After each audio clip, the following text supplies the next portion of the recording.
नमस्कार मित्रांनो, स्वागत आहे आपल्या सर्वांचं मनपूर्वक पुन्हा एकदा आपल्या या एज्युकेशनल युट्यूब चॅनलमध्ये. मित्रांनो, महाराष्ट्र शासनाचा सामान्य प्रशासन विभागाचा पेसा क्षेत्राच्या संदर्भात एक अतिशय महत्वाचा GR आलेला आहे आणि या GRच्या माध्यमातून आपल्या सर्व अभियोग्यताधारकांसाठी एक अतिशय आनंदाची बातमी आहे, ती म्हणजे पवित्र पोर्टलवर आता जागा वाढणार आहेत. होय मित्रांनो, परंतु या GR मध्ये यांनी पेसा क्षेत्राचं वर्गीकरण केलेलं आहे. यामध्ये काही ठिकाणी 50% अधिक 50%, तसेच काही ठिकाणी 25%, 50% अधिक 25% असं त्या मंजूर पदांचं विभागणी केलेली आहे. आणि त्यामुळे काय होणार आहे की पेसा क्षेत्रातील ज्या काही जागा असणार आहेत तर त्या शेड्यूल ट्राईब या कॅटेगरीसाठी रिझर्व्ह राहतील, तसेच अराखीव आणि तसेच राखीव प्रवर्गामध्ये देखील ह्या जागांचं डिवायडेशन होणार आहे. तर आजच्या या व्हिडिओमध्ये आपण त्या GRला अतिशय व्यवस्थितपणे समजून घेणार आहोत मित्रांनो. त्यामुळे तुम्ही जर व्हिडिओवर नवीन असाल तर व्हिडिओला आताच लाईक करा, चॅनलवर नवीन असाल तर चॅनलला सबस्क्राईब करा, बेल आयकॉनला प्रेस करा, जेणेकरून तुम्हाला असे शिक्षक भरतीच्या संदर्भातील महत्त्वपूर्ण अपडेट्स मिळत जातील. आता कुठल्याही प्रकारची इतर चर्चा न करता म्हणजे थेट मुद्द्याला हात घालूया आणि हा जो GR आहे तो व्यवस्थित समजून घ्या. सर्वात अगोदर ज्या उमेदवारांना पेसा म्हणजे काय हे नीट माहित नाहीये तर त्यांच्यासाठी एकदम थोडक्यात सांगतो. पेसा या शब्दाचा अर्थ काय? PESA म्हणजे panchayat extension to schedule areas असा एक ऍक्ट आलेला आहे. हा ऍक्ट 1996 सालीच आलेला आहे. म्हणजे हा कायदा जो आहे ना तो आदिवासी भागासाठी बनवलेला आहे. आदिवासी भाग म्हणजे कोणचा आहे? तर शेड्यूल एरिया. आलं का लक्षात? म्हणजे ज्यांना ट्रायबल म्हणतो आपण. तर आदिवासी जे आहेत आपले बांधव आहेत, आदिवासींच्या रक्षणासाठी काय ज्या भागामध्ये आदिवासी पहिल्यापासून राहायचे, हे जे आपले शेड्यूल ट्राईबचे ना मित्रमंडळी आहेत, तर यांना स्वतःच्या भागावर अधिकार दिला गेला पाहिजे. त्यांचे जे काही जागा आहे त्यांच्यामध्ये त्यांचा त्या प्रशासनात भाग वाढला पाहिजे. तिथली जमीन, तिथली संसाधनं आणि नोकऱ्या यामध्ये त्याच एरियामध्ये राहणाऱ्या त्या कम्युनिटीच्याच लोकांना जास्त प्राधान्य द्यावं म्हणून पेसाची निर्मिती केली आणि त्यामध्ये शेड्यूल ट्राईब या कॅटेगरीच्याच उमेदवारांना जास्त संधी देण्यात याव्यात अशा संदर्भात तो एक ऍक्ट होता मित्रांनो. पण आता व्हायचं काय की ज्या प्रमाणामध्ये उमेदवार आपल्याला त्या भागामध्ये लागणार आहेत, समजा आता तिथे 100 जागा आहेत आणि 100 जागा पूर्णच्या पूर्ण पेसा कॅन्डिडेटसाठी रिझर्व्ह ठेवायच्या होत्या, हे ठरलेलं होतं. पण त्या जागांमधून त्या एरियामधून पण 100 पण कॅन्डिडेट तेवढे एज्युकेटेड आणि क्वालिफिकेशन धारक मिळत नसल्यामुळे त्या जागा तशा रिक्त राहत होत्या. मग आता याच्यासाठी महाराष्ट्र शासनाचा जो सामान्य प्रशासन विभाग आहे यांनी एक सर्वात महत्वाचा आणि इम्पॉर्टंट GR आणलेला आहे. त्याच्यामध्ये काय की डायरेक्ट आता मुद्दा क्लिअर करत आहे. बघा, विषय आहे त्या GRचा पेसा क्षेत्रामधील. त्या GRचा जो विषय आहे मित्रांनो, पेसा क्षेत्रामधील काय की जी पदभरती आहे. बघा, आता या ठिकाणी मी तुम्हाला स्क्रीनवर दाखवण्याचा प्रयत्न करतो किंवा डायरेक्ट थेट तुम्हाला मी एक्सप्लेनेशनच करतो. बघा, विषय असा आहे की पेसा क्षेत्रामधील पदभरतीच्या अनुषंगाने काही मार्गदर्शक सूचना दिलेल्या आहेत. आता सामान्य प्रशासन विभागाने 11 फेब्रुवारी 2026 रोजी शासनाच्या निर्णयाच्या द्वारे एक पेसा क्षेत्रामधील जे काही 17 वेगवेगळे संवर्ग आहेत. किती? 17. म्हणजे 17 वेगवेगळे संवर्ग म्हणजे त्या ठिकाणी वेगवेगळे पद आहेत मित्रांनो. यामध्ये 17 जे काही पद आहेत ती कशी भरायची याच्या बाबतीत माहिती सांगितलेली. आता मुद्दा क्रमांक 1 दिलेला आहे की पेसा क्षेत्र आहे त्यामध्ये ज्या ठिकाणी अनुसूचित जमातीची लोकसंख्या ही 25%. पहा, आता हा एक पेसा क्षेत्र आहे. समजा हे पेसा क्षेत्र आहे, त्याला आपण एखादं गाव म्हणूया, गाव A आहे. यामध्ये अनुसूचित जमाती म्हणजे ज्याला आपण ST कॅन्डिडेट म्हणतो, तर हे कॅन्डिडेट किती आहेत? 25% पेक्षा कमी आहेत. मग आता इथे बाकीचेही लोक राहतात, अदर कॅटेगरीचेही लोक राहतात. ओके, असं झालं एक गाव 25% पेक्षा कमी आहे. मुद्दा क्रमांक 1 आहे की पेसा क्षेत्रामध्ये ज्या ठिकाणी अनुसूचित जमातीची लोकसंख्या ही 25% पेक्षा कमी आहे त्या क्षेत्रामध्ये मंजूर पदे व अनुसूचित जमातीची लोकसंख्या 25% पेक्षा अधिक.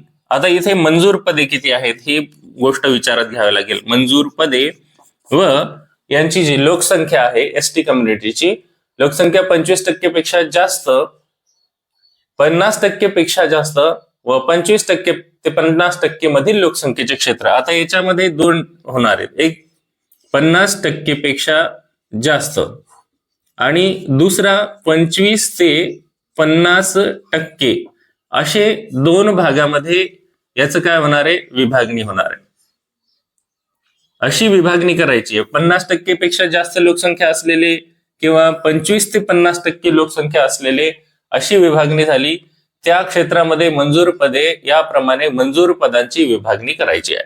आता इथे मंजूर पदे जर समजा 1000 असतील तर इथे 50% पेक्षा जास्त भागामध्ये शेड्युल्ड कास्टचे लोक राहणारी संख्या एक एरिया आणि 25% ते 50% या प्रमाणामध्ये राहणारी लोकसंख्या त्या भागामध्ये त्याला विभागणी करावी, असा एक मुद्दा झालेला आहे.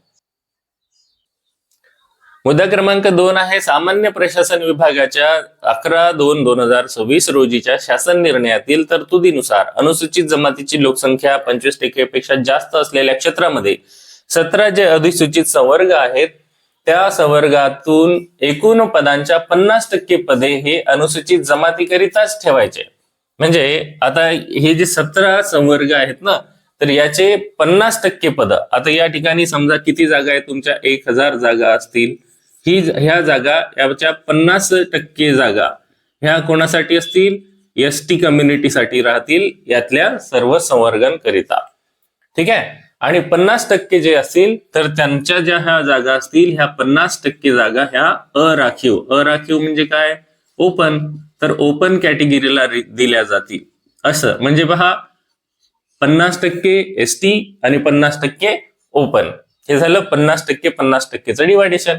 आता आणखीन काय सांगितलं समोर की अनुसूचित जमातीची लोकसंख्या 25% पेक्षा कमी आहे त्या क्षेत्रामध्ये हे 17 अधिसूचित जे संवर्ग आहेत त्याच्यातले पोलीस पाटील आणि कोतवाल हे वगळून एकूण जे मंजूर पद आहे, आता पहा यामधून 2 पद कमी करायचे, संवर्ग 2 कमी करायचे, एक पोलीस पाटील आणि कोतवालचं, ते कमी केले आणि राहिलेले जे काही संवर्ग आहेत त्याची विभागणी मात्र 25, 25 आणि 50 अशी करायची. 25%, 50% आणि 25% अशी विभागणी करायची. आणि ही कशी असेल, पहिले 25% हे एसटी साठी राखीव, दुसरे 25% इतर राखीव प्रवर्गासाठी, हे जे 25% आहेत ना हे इतर रिझर्व कॅटेगरी, आणि हे 50% कोणासाठी असतील मग, तर हे असतील ओपन साठी. एवढं एकदम स्पष्टीकरण दिलेले, सहज अगदी सोप्या शब्दामध्ये सांगायचं आहे, फक्त तुम्हाला हे व्यवस्थित समजून घ्यावं लागेल. आता हे आपल्यासाठी नाहीये, हे काम कोण करणार आहे, प्रशासनच करणार आहे. पण आपण ही कशा प्रकारे याचं डिवायडेशन होत आहे ते समजून घेत आहोत. पहा आता याच्यातले 3 नंबरचा मुद्दा, नॉन पेसा क्षेत्रासाठी जे काही प्रचलित नियम असतील त्यासाठी मागासवर्ग कक्षाने आरक्षण निश्चिती करावी. आता यामध्ये पेसा आणि जे नॉन पेसा एरिया असेल, नॉन पेसा, तर इथली जी विभागणी आहे तर ते इतर मागासवर्ग कक्ष त्या ठरलेल्या आरक्षणानुसार करणार आहे. वरील प्रमाणे जे पेसा क्षेत्रामधील अधिसूचित संवर्गाच्या भरतीसाठी नियुक्ती प्राधिकारी आणि त्यांनी त्यांच्या अधीनस्थ संवर्गातील मंजूर पदांची पेसा आणि नॉन पेसा मध्ये विभागणी करावी. म्हणजे पेसा आणि नॉन पेसा असं हे काय करावं लागणार, याची विभागणी करावी लागणार आहे आणि ती विभागणी संबंधित प्रशासन करणार आहे. आता हे जे अधिसूचित 17 संवर्ग आहेत यातले पेसा आणि नॉन पेसा क्षेत्राचा एकत्रित विचार करायचा आहे. पुन्हा आता याचा एकत्रित विचार करून पेसा क्षेत्रामध्ये राखीव प्रवर्गात पहा, आता पेसा क्षेत्रामध्ये जे रिझर्व कॅटेगरी आहेत त्या प्रवर्गामध्ये पदांचे अधिक्य असल्यास, आता पद जर एक्स्ट्रा असली तर काय करावं लागतील, नॉन पेसा क्षेत्रामधील त्या संबंधित प्रवर्गातील रिक्त जागावर, आता इथं पद शिल्लक राहिले, मग नॉन पेसा क्षेत्रामधील जे काही रिक्त जागा असतील तर त्या रिक्त जागांवर तात्पुरत्या स्वरूपात समायोजन करावं असं यांनी सांगितलेले. त्याप्रमाणे नॉन पेसा क्षेत्रात कोणत्याही प्रवर्गामध्ये कार्यरत पदाचे अधिक्य असल्यास सदर अधिक्य पेसा क्षेत्रातील त्या संबंधित प्रवर्गातील रिक्त जागावर तात्पुरत्या स्वरूपात समायोजित करायला सांगितलेलं. म्हणजे ज्या जागा रिक्त राहणार आहेत त्या ठिकाणी तात्पुरत्या स्वरूपामध्ये समायोजन देखील करावं असं सांगण्यात आलेलं आहे. आता त्यानंतर जर संबंधित प्रवर्गामध्ये रिक्त उपलब्ध होत नसल्यास सदर प्रवर्गामधील अधिक्य त्या क्षेत्रामधील अराखीव प्रवर्गाच्या रिक्त पदामध्ये तात्पुरत्या स्वरूपात समायोजित करावे. आता 7 नंबरचा मुद्दा, भविष्यात रिक्त पदांच्या उपलब्धीनुसार पेसा नॉन पेसा क्षेत्रात समायोजित करण्यात आलेली पदे तसेच त्या क्षेत्रातील अराखीव प्रवर्गात समायोजित करण्यात आलेली पदे संबंधित प्रवर्गात पुन्हा समाविष्ट करावी. 8 नंबरचा मुद्दा आहे, सदर प्रक्रियेनुसार कोणत्याही संवर्गात भरतीसाठी निश्चित केलेली जी रिक्त पदे मंजूर पदसंख्येच्या मर्यादित आहेत याची खात्री करताना काळजी घ्यायची. आणि माननीय सर्वोच्च न्यायालयाने जो काही निर्णय दिलेला आहे 6/10/2025 आणि 17/11/2025 ला, तर ते आदेश दिलेले त्या आदेशाचं पालन करताना जे काही रिझर्व्ह कॅन्डिडेट आहेत यांना 50% पेक्षा जास्त आरक्षणाची मर्यादा ओलांडली गेली नाही पाहिजे याची देखील काळजी करायची आहे. पेसा क्षेत्रातले हे जे 17 संवर्ग आहेत याच्या अनुषंगाने जे काही परिशिष्ट असणार आहे ते या ठिकाणी GR मध्ये दिलेलं आहे. तुम्ही आपल्या टेलिग्राम चॅनल मध्ये जाऊन हा GR वाचू शकता. यामध्ये त्या परिशिष्ट अ मध्ये कशा प्रकारे ही जागांची विभागणी करावी. अगोदर मी सांगितलं 50% 50% 50% हे ST साठीच राहतील आणि 50% हे अराखीव म्हणजे ओपनला जाणार आहेत. आणि ज्या ठिकाणी हे जे 17 संवर्ग आहेत त्यातील पोलीस पाटील आणि कोतवाल हे दोन वगळून त्या ठिकाणी 25 50 25 असं डिवायडेशन केलेलं आहे.